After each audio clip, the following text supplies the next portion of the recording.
You're under a tight deadline. You need to get to work immediately on this project, so you decide to skip the pre-planning process. You might think that's a good idea, right? Not at all. You absolutely need to pre-plan your production in as much detail as you possibly can and communicate that to the client and your other team members. This also provides a way to have your clients sign off on the pre-planning portion of your production. One typical technique for pre-planning is called storyboarding. This comes from the film and feature animation industry. Essentially, a storyboard is a series of panels put together to create a graphical description of what your final production will look like. Storyboarding provides a visualization of the story you are telling in your production. The storyboard is usually created in sketch format. It can be very detailed color drawings, a series of watercolor paintings, or it can be extremely simple and look like a series of stick figure sketches. You'll need to determine what's going to work best for both you and your client for the particular production you're working on. The most important thing is that you do not skip this step in the process.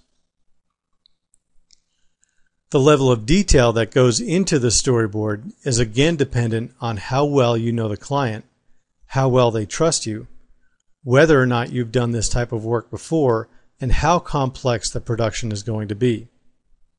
One level of detail in the storyboarding process might be a couple of sketches of keyframe information.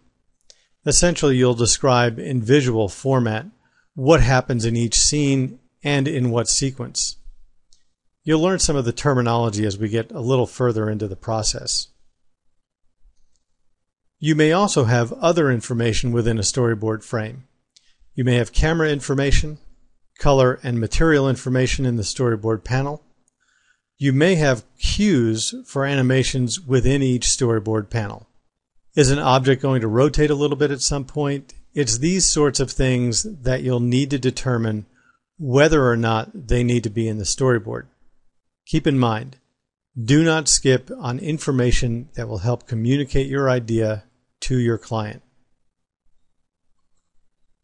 Another very important aspect to understand at the very beginning of the pre-planning process is how you will output your final result. Will the final product go to video? Will it go to still images for print or web?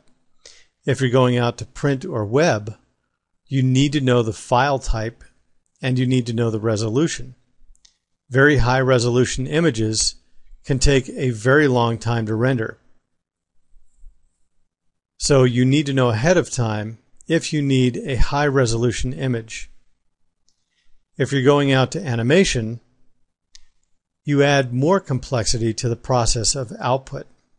So it becomes even more important to understand the process. One option for animations is the codec, or compressor-decompressor. The codec handles the compression of still images into a single animation file. You need to understand whether or not your client has the ability to read the file that you create and whether the quality is high enough for your needs. Are you going to the web for a small animation, or are you going to do high resolution animation for high definition video? All of these aspects need to be evaluated and agreed upon before you start any content creation for your production.